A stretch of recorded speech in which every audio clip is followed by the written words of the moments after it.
오늘은 성결교회 주일을 맞이해서 자랑스러운 성결교회라는 제목으로 함께 말씀을 나눕니다.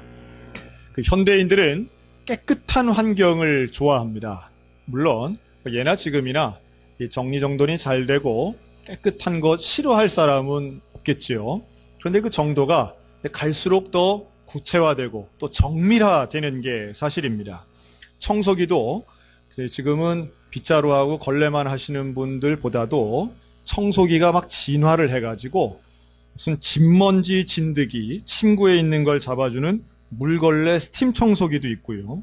또 신혼부부들이 꼭 사야 될 품목에 공기청정기, 또 빨래 건조기, 의류 관리기 이런 것들이 들어있다고 합니다. 뿐만 아니라 농구선수 출신의 아주 키가 큰 연예인이 최근에 방송에 나와가지고 보여준 자신의 생활 모습은 아주 하나의 먼지도 허용하지 않겠다는 결벽남의 모습을 보여줍니다. 옛날 같았으면은 저런 거 좀 부정적으로 그려졌을 텐데 지금은 그게 아주 깔끔한 모습으로 아주 철저한 모습으로 사람들이 많이 좋아해서 그분 때문에 저는 이번에 처음 들어봤는데요. 타조 먼지 털이개라는 게 있답니다. 그게 그렇게 많이 팔렸다네요. 또 걸레도 그냥 걸레가 아니라 극세사 걸레가 또 유행이랍니다. 집안 깨끗하게 하는 게 나쁜 건 아니죠. 그런데 또 그뿐만 아니라 아주 청결하게 하기 위해서 여러 가지 제품들도 많습니다. 근데 우리 인류가 그렇게 청결에 대해서 특별히 그 주변 환경이라든가 이런 것을 세심하게 신경 쓴 건 그리 오래되지 않습니다. 1846년이었습니다. 당시에 의학기술이 제일 발달한 곳은 유럽이었죠. 근데 그때에 이 헝가리에서 활약하던 이 산부인과 의사 제멜바이스에 의해서 처음으로 제안됐던 게 하나 있습니다. 당시에 제멜바이스는 많은 산모들이 이제 이 산후조리원 또 이 병원에 와서 아이를 낳는데 대개 당시도 우리나라도 그랬지만 대부분의 산모들은 집에서 아이를 낳는데 이 병원까지 오는 사람들은 건강상에 좀 문제가 있는 사람들이 많았답니다. 근데 그래도 와서 병원에 와서 아이를 낳는데 너무 많은 산모들이 죽는 거예요. 당시에 산욕열이라고 해서 산후에 출산 후에 아주 고열이 나게 되고 그리고 금방 죽는 이런 질병으로 산욕열로 죽었던 산모가 30%가 넘었답니다. 그러니 막 병원에 가는 것 자체가 두려움이고 출산 자체가 위험한 일이라는 생각을 갖고 있었던 거죠. 그런데 이 제멜바이스는 왜 병원이 더 많이 죽을까? 또 병원 안에서도 호실마다 사망률이 다른 걸 보면서 이 원인이 뭘까에 대해서 고민합니다. 그리고 나름대로 내린 고민은 바로 이 병원에서 뭔가 감염되는 것 같다라고 하는 생각이었어요. 그래서 그는 자신은 물론이고 모든 병원의 의료진들에게 진료 전에 크레졸이라고 하는 약품을 써서 손을 씻게 합니다. 손을 씻고 진료를 보니까 사망률이 현저히 떨어지는 겁니다. 그래서 뭔지는 잘 모르겠지만 지금 봤을 때는 이게 바로 이제 세균에 의한 감염 질병이었는데 당시로선 거기에 대한 이해가 부족했던 거죠. 그래서 이것을 학회에 이제 보고를 하게 됩니다. 내가 손을 씻고 약품을 사용해 손을 씻었더니 이렇게 사망률이 줄어들었다. 이거를 우리가 해야 된다. 그런데 아이러니한 것은 당시의 의학계에서는 그의 의견을 전혀 듣지 않았습니다.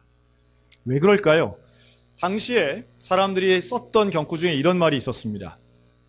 정원사가 일을 하며 몸에 흙이 묻는 것을 더럽다고 생각하지 않는 것처럼 의사들이 치료하고 수술하다가 피나 혹은 환자의 고름이 묻는 건 전혀 더러운 게 아니다. 일견 이해도 되지만 이 위생이라든가 과학적인 면에서 보면 지금 우리의 눈으로 보면 말도 안 되는 이야기죠. 그래서 이들에게는 의사는 절대로 병을 환자에게 옮기지 않는다라고 하는 믿음 때문에 우리가 무슨 손을 씻거나 소독을 한다는 건 있을 수 없다라고 하는 이 반자존심 같은 이야기 때문에 제멜바이스의 의견이 전혀 통하지 않았던 겁니다. 뿐만 아니라 당시의 의료계로서는 제멜바이스를 거의 제명하고 따돌려서 그는 결국 말년에 정신병원에서 비참하게 죽게 됩니다. 지금의 우리의 눈으로는 이해할 수 없는 일이지만 이게 불과 200년도 되지 않은 일이었습니다.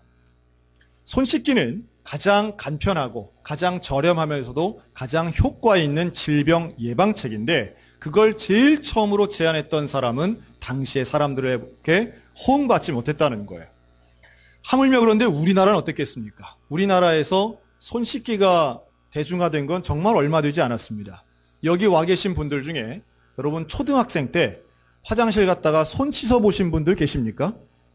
거의 그런 경험 없으셨을 거예요. 우리가 손 씻기가 생활화된 거 불과 얼마 전입니다.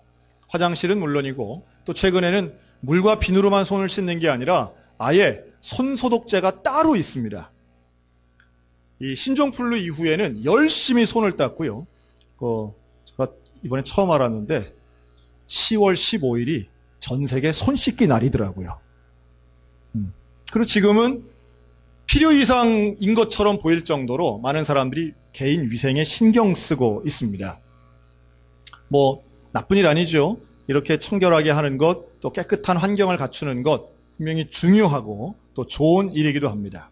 그런데 본문은 그것보다 더 중요한 것이 있다고 말합니다. 사실 우리 대한민국 사람이 갖고 있는 위생의 수준 상당히 세계적입니다. 공중화장실이 깨끗한 거 유명한 이야기고요.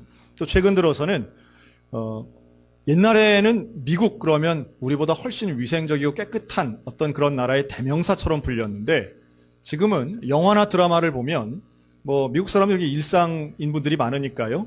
예를 들면 침대 올라갈 때 운동화 신고 막 올라가서 눕는 사람들이 있잖아요. 그런 거 보면서 우리나라 젊은이들이 막 깜짝깜짝 놀라요. 저런 더러운 사람들 이렇게 이야기할 때도 있는 걸 보게 됩니다. 뭐 문화의 차이가 좀 있어서 그런데요. 그만큼 우리나라가 지금 깨끗하고 위생적인 거를 많이 추구한다는 반증이기도 하겠죠. 그런데 오늘 저는 이 성결에 대해서 말씀드리면서 이렇게 오늘 목사님이 씻는 거 얘기하나라고 하는데 성결을 어떻게 표현하면 좋을까, 설명하면 좋을까 생각하다가 이런 표현을 한번 떠올려 봤습니다. 한번 따라 하실까요? 청결과 정결은 다릅니다. 청결은 우리의 주변을 깨끗하게 하는 거죠. 그래서 굳이 따지자면 청결은 육체적인 건강을 의미한다라고 볼 수 있습니다. 반면 정결은 우리의 영혼이 깨끗해지는 것입니다. 영성을 온전하게 만드는 일이죠. 영혼이 건강해지는 것이 바로 정결함입니다. 육체적인 청결도 중요하지만 영혼의 정결함은 훨씬 더 중요하다고 오늘 성경은 말씀하고 있습니다.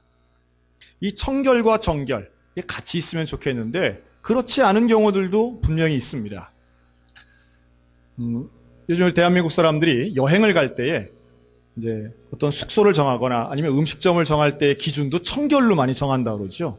그래서 우선 숙소 이런 데 정할 때는 깨끗한 거가 일단 중요하다. 편리한 거보다 깨끗한 거. 또 식당도 유명한 맛집보다는 나는 깨끗한 거 좋아해. 이런 분들이 점점 늘어나고 있습니다. 근데 이런 걸 한번 생각해 보세요.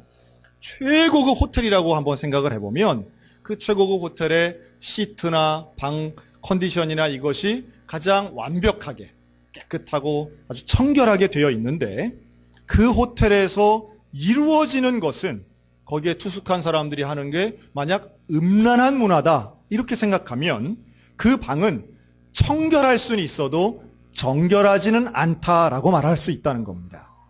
가정도 마찬가지고 어떤 사람들의 모임이든 청결한 건 분명히 중요하지만 그 청결한 환경 속에서 정결하지 못한 일이 일어난다면 그것은 하나님이 싫어하시는 일이라고 하는 말씀이에요. 그러니까 우리의 개인의 삶도 육체적인 청결을 유지하는 것만큼 아니 그보다 더 중요한 것은 우리의 마음, 우리의 영혼이 하나님 보시기에 깨끗한 정결한 영혼 우리 모두에게 임하시기를 주님의 이름으로 축원합니다. 그러면 어떻게 하면 우리가 정결한 마음을 가질 수 있을까요? 이 성결함과 정결함이라고 하는 것은 먼저 나쁜 걸 없애는 데에서부터 시작합니다. 저는 이게 청소의 원리하고 좀 비슷한 것 같아요. 여러분 어떤 사람이 청소를 잘할까요? 집안 청소를 잘하는 것은 먼지가 보이는 사람이 청소를 잘하게 되어 있습니다.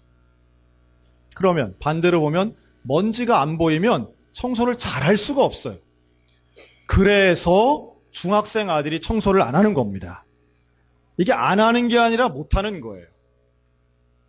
여러분 남편들의 눈에는 그게 안 보이는 거예요. 뻔히 보이는 머리카락 또 먼지 덩어리가 잘 안 보이는 거예요. 그래서 청소기 좀 돌려주세요. 그러면 그걸 왜 돌려야 되는지 이해가 잘 안 돼요. 왜? 깨끗한데 왜 청소기를 돌리나? 그래서 그냥 앉아서 이렇게 소리만 내고 돌리는 겁니다. 그래야 시킨 아내의 마음이 편해지니까. 설거지도 마찬가지죠. 여러분, 누가 설거지를 깨끗하게 하나요? 그릇에 붙어 있는 게 보이는 사람이 깨끗하게 하는 겁니다. 그런데 이게 안 보이는 사람은 비누 거품은 이만큼 놔도요, 또 해야 되는 상황이 일어나는 거죠. 그게 게을러서 악해서 그런 게 아니라 그게 안 보여서 그렇다고 생각하시고 긍휼한 마음으로 가족들을 섬기시기를 바랍니다. 근데 이게 보이는 사람은 보이면 그걸 해결하는 거예요. 마음의 정결도 마찬가지입니다. 내 마음에 더러운 게 보이는 사람이, 그걸 깨닫는 사람이 해결하게 돼 있습니다. 그게 보인다라고 하는 것은 마음에 더러운 건 뭘까요? 그게 바로 죄입니다. 내 영혼에 더러운 죄가 보이는 사람. 어떻게 하면 이게 보여질까요? 그 집안에 소파가 있지 않습니까? 근데 소파나 다른 것도 가구들도 마찬가지입니다. 이게 어두침침하면 다 깨끗해 보여요. 그런데 여기에 아침 햇살이 쫙 들어오면 붙어있는 먼지가, 떠다니는 먼지가 그대로 보입니다. 우리의 마음이 하나님의 말씀의 빛이 조명되면 내 속에 있는 죄악이 드러나게 되고 보이게 됩니다. 말씀이 비추어지면, 은혜가 비추어지면 내가 죄인인 게 깨달아지는 그 죄성이 보인다는 거예요. 여러분, 그게 보이는 사람, 그 보이는 은혜, 말씀의 은혜가 임하시기를 주님의 이름으로 축원합니다. 그래서 우리가 말씀을 봐야 되고 들어야 됩니다. 말씀을 집중해서 듣고 말씀을 집중해서 읽다 보면 성경을 통해, 하나님의 말씀을 통해 우리는 죄성을 깨닫게 돼요. 그러면 회개하게 됩니다. 내가 죄인인 게 깨달아지면 회개하게 됩니다. 그리고 그 회개를 통해서 우리는 정결함으로 나아가는 거예요. 그 역할을 누가 해주느냐? 성령님이 하십니다. 말씀을 읽을 때 우리를 깨닫게 하시는 분 성령님이에요. 나를 도와주시는 분 보혜사 성령님이십니다. 그러면 내 더러운 죄, 내 정말 치유받지 못하고 해결받을 수 없는 이 더러운 죄를 예수 그리스도의 십자가 보혈로 덮여지면 저와 여러분이 용서함 받고 깨끗함 받게 될 줄로 믿습니다. 여러분, 이게 뭡니까? 이게 복음이에요. 이게 복음이에요. 여러분, 종교 생활은, 신앙 생활은 천지 창조만 믿는 게 아닙니다. 제가 설교 시간마다 반복해서 말씀드리는 게 있어요. 나는 하나님이 계신 걸 믿어요. 여러분, 여기서 멈추면 그건 복음의 사람이 될 수 없습니다. 하나님이 세상을 만드신 걸 난 믿어요. 여러분, 여기에 멈추면 구원받을 수 없어요. 왜요? 그 정도의 믿음은 타 종교에도 있습니다. 신이 있다는 거 믿는 사람 얼마나 많습니까? 또 전지전능하신 존재를 인정하는 건 참 많아요. 우리가 다른 것은, 우리에게 말씀이 복음이 되는 것은 바로 그 나의 죄를 담당하시기 위해 하나님께서 인간의 몸을 입고 이 땅에 오셔서 예수 그리스도가 십자가에 달려 돌아가시고 그 피를 흘리신 것 때문에 내가 구원받고 내가 죄사함 받고 하나님의 영생복을 누리게 된다는 것. 여러분, 이게 우리가 믿는 복음인 줄로 믿습니다. 그런데 상식적으로 생각하면 이게 믿어진다는 게 이상한 일이에요. 왜요? 2000년 전에 죽은 그 청년이 나하고 도대체 무슨 상관이 있는가? 그럼 말씀이 내 안에 비춰지고 성령이 내 속에 역사하시면 그 소설 같은 이야기가, 좀 황당해 보이는 그 이야기가 믿어지는 기적이 일어날 줄로 믿습니다. 그 믿어지는 기적이 나를 이끄는 거예요. 그 믿어지는 기적이 나를 구원하고 나를 성결한 삶으로 이끈다라고 하는 겁니다. 그 하나님 말씀하시는 거예요. 내가 거룩하니 너희도 거룩하라. 그래서 하나님 말씀하시는 이 거룩은 첫째는 정결함인데, 그 정결함은 깨끗한 것이고, 깨끗하기 위해서는 죄사함 받아야 되는데, 그 영적인 죄사함을 받는 유일한 길은 예수 그리스도의 보혈뿐인 줄로 믿습니다. 여러분, 그 보혈의 능력이 오늘 우리 한 사람 한 사람을 덮고, 우리의 가정을 덮고, 우리의 교회를 덮고, 이 나라 이 민족 덮어서 모두가 구원받는 하나님의 나라, 하나님의 가정 되시기를 축원합니다. 그게 성결한 삶의 모습 첫 번째, 정결함이에요. 두 번째는요, 성결은 거룩함입니다. 이 거룩하다라고 하는 것은 구별된 것을 의미합니다. 원어적인 의미죠. 그래서 우리는 세상 속에 살지만 세상과는 다른 가치, 세상과는 다른 방향, 세상과는 다른 모습으로 살아가야 됩니다. 이게 거룩한 사람들의 모습이에요. 하나님의 중요한 속성이죠. 이 거룩함이라고 하는 것은. 그래서 세상 속에 있지만 세상과는 구별되는 거예요. 그래서 주님 말씀하신 대로 우리는 빛처럼 살아야 되고 소금처럼 살아야 돼요. 세상 속에 섞여 살긴 하지만 세상과는 분명히 다른 것입니다. 세상이 요구하는 걸 분별해야 됩니다. 세상이 요구하고 따라오라고 하는 걸 그대로 따라가는 게 아니라 하나님의 뜻에 합당하도록 살아야만 하는 거예요. 근데 오늘 우리들의 모습이 가장 슬프고 안타까운 것은 바로 그 거룩함을 잃어버렸을 때 가장 안타까운 거지요. 오히려 세속적 가치를 막 따라가는 겁니다. 개인뿐 아니라 교회가 그럴 때에 우리는 참 실망스럽고 안타까울 때가 있습니다. 속이 상하는 거죠. 그런데 안타깝게도 교회들마다 오늘날 그 거룩함을 상실하고 세상으로부터 오히려 손가락질이나 세상과 교회가 다를 게 뭐냐라고 하는 비판도 있는 게 현실입니다. 그래서 로마서 12장은 이렇게 말씀하죠. 너희는 이 세대를 본받지 말고 오직 마음을 새롭게 함으로 변화를 받아 하나님의 선하시고 기뻐하시고 온전하신 뜻이 무엇인지 분별하도록 하라. 그래서 오늘 본문은 이렇게 말합니다. 그러므로 너희 마음에 허리를 동이고 근신하라고 말합니다. 성결은 그냥 되는 게 아닙니다. 성결은 노력해야 되는 겁니다. 성결은 애써야 되는 겁니다. 결단해야 됩니다. 헌신해야 됩니다. 성령께서 하시는 일이지만 우리의 순종과 우리의 결단과 노력이 그 어느 때보다도 필요하다는 거예요.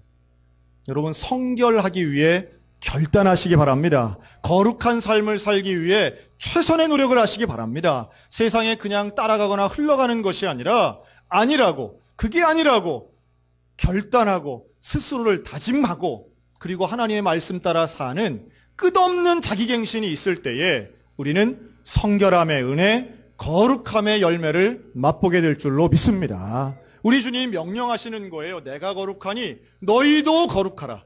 그래서 거룩은 이룰 수 없는 불가능의 수준이 아니라 하나님의 은혜 가운데 분명히 우리에게 주시는 구원의 완성이라고 말할 수 있습니다.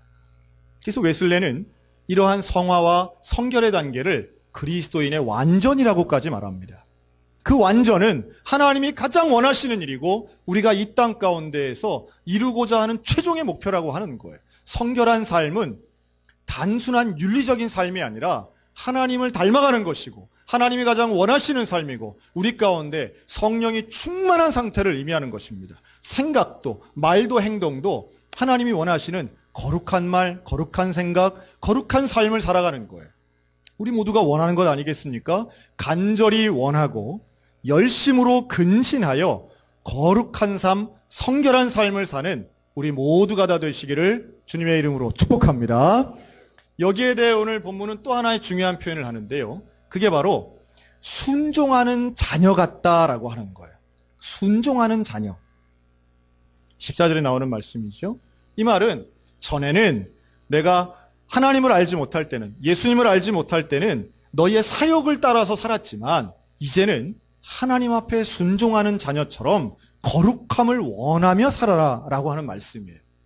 여러분, 놀라운 일은요, 순종하면 그 순종하는 자녀에게 약속하신 하나님의 은혜가 분명히 임합니다. 그리고 그 임하는 것에 좀 욕심을 내셨으면 좋겠어요.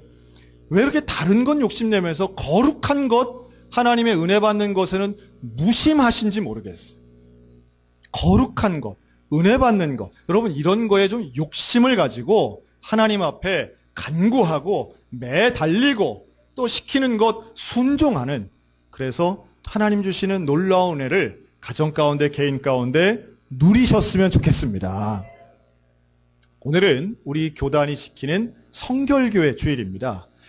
교단마다 다 전통이 있고 또 중요한 것을 교회 이름으로 새기지만 우리 성결교회는 112년 전 1907년도에 서울에 있는 무교동에서 두 젊은이에 의해서 시작이 됐습니다. 정빈과 김상준이라고 하는 이 두 젊은이는 북을 치면서 예수님에 대해서 전합니다. 이들이 세운 것은 복음 전도관이었습니다. 중요한 건 이들이 교회를 세우지 않고 전도관을 세웠다는 거예요. 이들은 사람들에게 복음을 전합니다. 그리고 나도 예수를 믿겠다라고 하면 당신의 집에서 가까운 교회로 가라고 전도했습니다. 아유, 나는 우리 동네에 어디 교회가 있는지 모르겠습니다. 당신네 교회 가고 싶습니다라고 하면 우리 교회가 아니라 당신네 근처에 있는 교회, 이 동네에 있는 다른 교회로 보냈던 순수한 복음 전도자들이었습니다. 정빈, 김상준 이 두 청년의 관심은 교인 수 늘어나는 데 있지 않고 복음을 전파하는 데 있었다는 의미입니다. 그런데 점점 신자들이 늘어나고 복음 전도관에 수용할 수 없을 정도로 많은 사람들이 모였습니다. 그리고 이들이 쪼개져나가면서 교회가 되었습니다. 전국에 복음 전도관들이 많이 세워지고 이것이 하나의 교단이 되었습니다. 그게 바로 성결교회입니다.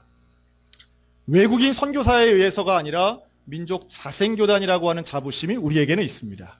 그리고 신사참배를 거부했던 민족적 자부심도 있고요. 또한 지금까지 규모 면에서는 다른 교단보다 크지 않을지 모르지만 대사회적인 면에서 부정적인 인상은 훨씬 적고 또한 건강한 교회라고 하는 우리끼리의 자부심이 있는 것도 사실입니다. 그러나 그것은 우리끼리의 생각일 뿐 하나님 보시기에 과연 우리가 성결이라고 하는 이름에 걸맞은 삶을 살고 있는가라고 하면 부끄럽고 안타깝고 죄송스러운 것 가득합니다. 100년 전에 살던 사람들보다 우리는 훨씬 청결한 환경에 살고 있습니다. 그러나 과연 우리가 그들보다, 아니 그분들만큼 정결한 삶을 살고 있는가에 대해서는 얼마나 안타까운지 몰라요. 훨씬 더 많은 교회가 있지만 교회의 연합이 잘 되지 않습니다. 오히려 세상으로부터 지탄받고 세상과 다른 게 뭐냐라고 한 비아냥을 받고 있는 것도 우리의 현실이라고 하는 겁니다. 교회는 거룩해야 됩니다. 교회는 성결해야 됩니다. 그 성결성이 우리에게는 하나님의 명령이요, 우리에게는 교회의 본질인 것입니다. 교회의 세속화가 아니라 교회의 성결화가 우리에게는 가장 필요하고 가장 긴급한 문제이기도 합니다. 사랑하는 성도 여러분, 우리 모두에게 바로 이런 정결성과 구별성을 가지고 성결하게 살아가는 은혜가 있으시기를 주님의 이름으로 축원합니다. 우리의 사명입니다. 우리 소양교회의 사명입니다. 우리가 성결한 삶을 살게 되면 우리의 가정도 변화되고 이 나라와 민족도 온전하게 될 줄로 믿습니다. 왜냐하면 성결은 무력하지 않기 때문입니다. 성결은 능력이 있기 때문입니다. 성결은 변화의 능력이 있으시며 성결은 하나님이 우리에게 주시는 놀라운 표징이기 때문입니다. 오늘도 하나님 말씀 따라 허리를 동이고 순종하는 자녀처럼 순종하며 우리 거룩한 삶을 살기를 다짐하여 성결한 삶, 정결하며 구별되는 성결한 삶을 살아가는 우리 모두가 다 되시기를 주님의 이름으로 축원합니다.